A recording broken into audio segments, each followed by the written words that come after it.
오늘은 이 LG화학이 뭐 최근에 이 전기 배터리 사업부를 분할할 것이라는 시중 정보들이 많아가지고 그 경우에 기업 가치가 어떻게 변화하며 주가 향방이 어떻게 될 것인가 궁금해하는 투자자분들이 많아서 그걸 가지고 한번 얘기해 볼까 합니다.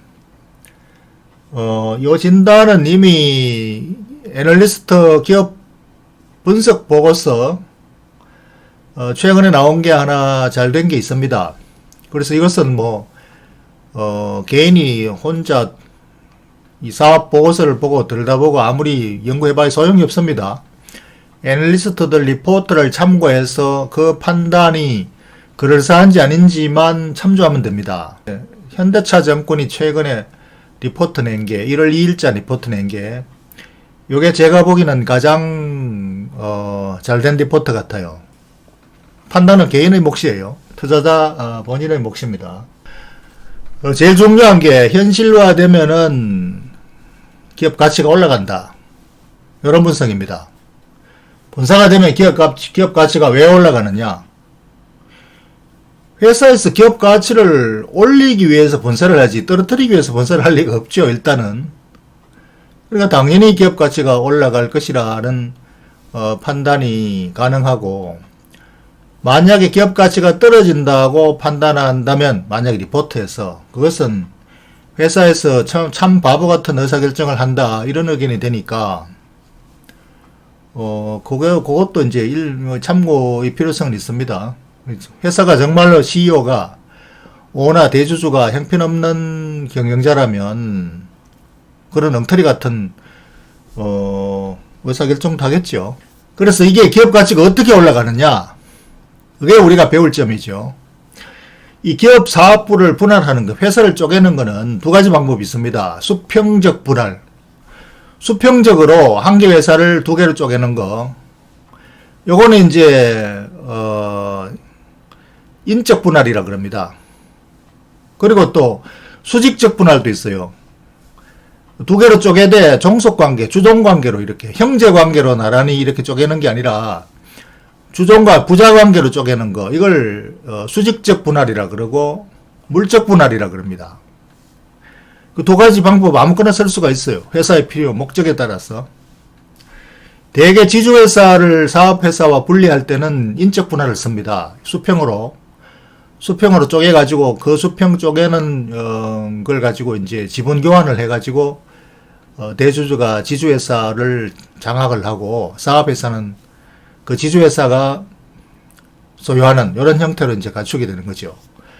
그래서 대개 지주회사 분리한다 이럴 때는 인적 분할, 수평적 분할로 생각하면 되고, 이거는 지금 기존 사업부 LG라는 지주회사 밑에 있는 LG화학이라는 사업회사죠. 그 사업회사를 두 개의 사업회사로 쪼개는 거는 이게 수평적 분할도 가능하지만 대개 수직적 분할로 하면 간단합니다. 이 사업부를 LG화학, 그러니까 배터리 사업부를 LG화학의 자회사로 분리해버리면 그냥 LG화학이 이 사업부를 100% 소유하는 걸로 간단하게 이렇게 소유 구조만 바뀌는 거죠. 그러니까 LG화학의 주주 입장에서는 아무런 변화가 없습니다. 그러면 그 과정에서 어떻게 그러면 기업 가치가 올라가느냐? 그것은 단순히 경영 효율화에 의해서 올라가는 거죠. 사업부를 독자적으로 분리해서 거기를 이제 사업부장 하는 것보다는 사장이라고 맡기고, 그 다음에 거기 사장의 지휘하에 일사불란하게 경영을 해 나가면은 순발력이 있고 빨리 대응해 나갈 수 있다 이거죠. 그러면은 이게 이제 배터리 사업부가 지금 왜 디스카운트 돼 있느냐, 제대로 제값을 왜 못 받고 있느냐, LG화학 속에 묻혀 있어 가지고 이게 가평가를 제대로 못해요. 할 방법이 없어. LG화학이라는 이 화학회사는 이제 사양산업이에요. 석유사업이 지금 왜 사양산업이냐, 신재생 에너지 쪽으로 이 에너지의 트렌드가 넘어가고 있고, 이 수요가 이제 앞으로 더 늘어나지 않고 점차 이게 이 사양산업화 되는 그런 과정에 들어가 있다고 모두들 그렇게 판단하고 있기 때문에 이익이 뭐 조금 늘어난다 그래도 기업 가치가 올라갈 일도 별로 없고, 또 이익이 앞으로 크게 계속 성장할 가능성도 별로 없고, 그래서 화학업종은 이미 사양산업으로 밸류에이션을 높이 쳐주지를 못해요. 그러니까 이게 지금 LG화학은 기업 가치를 화학업종 내 화학회사 이익을 가지고 PR 매겨가지고 그걸 가지고 지금 시총이 뭐 한 20조 되나요?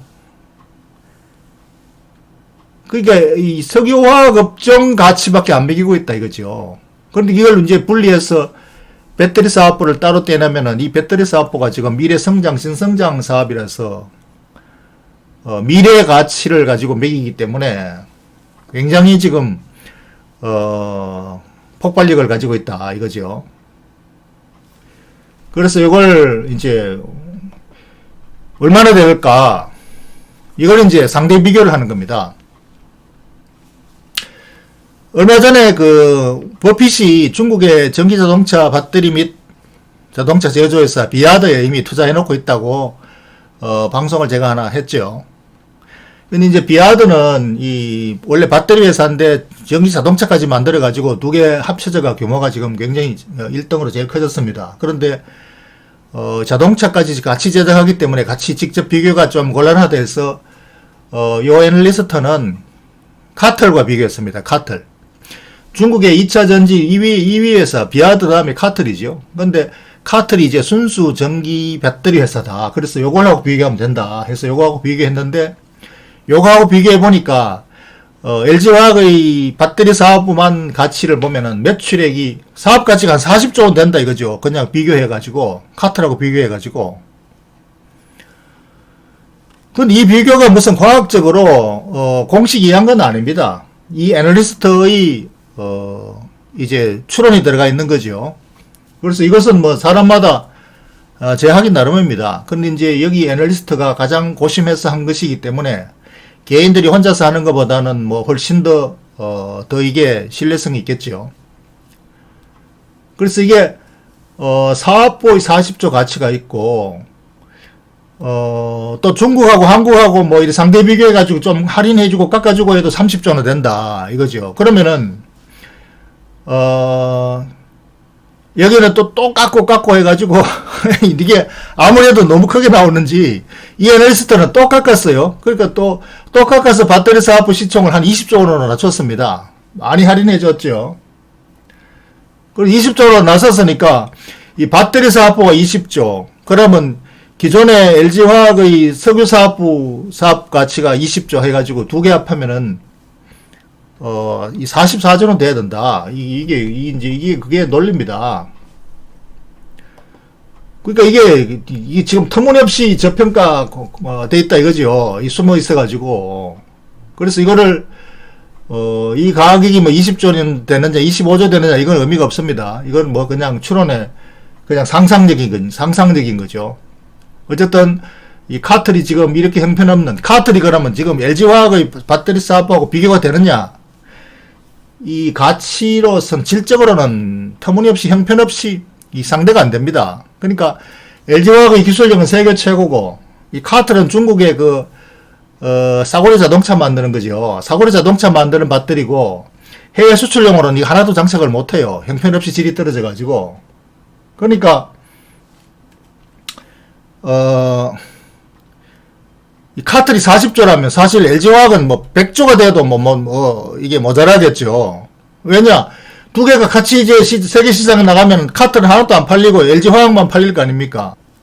이러한 비교들이 사실상 정확하게 무슨 수학적인 비교는 아니지만 우리가 사고하고 상상하는 데 도움을 주는 거지요. 그리고 충분히 납득 가능한 설명입니다, 이게.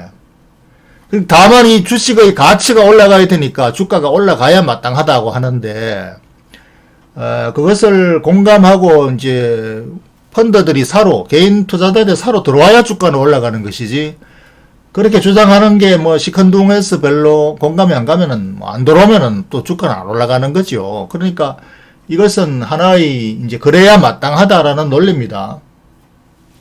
그렇다고 해서 이러니까 주가가 올라간다 이건 아니에요. 이걸 가지고 관심을 가지고 주식을 사러 들어오는 사람이 많아야 주가가 올라. 주식은 사야 올라가는 거지.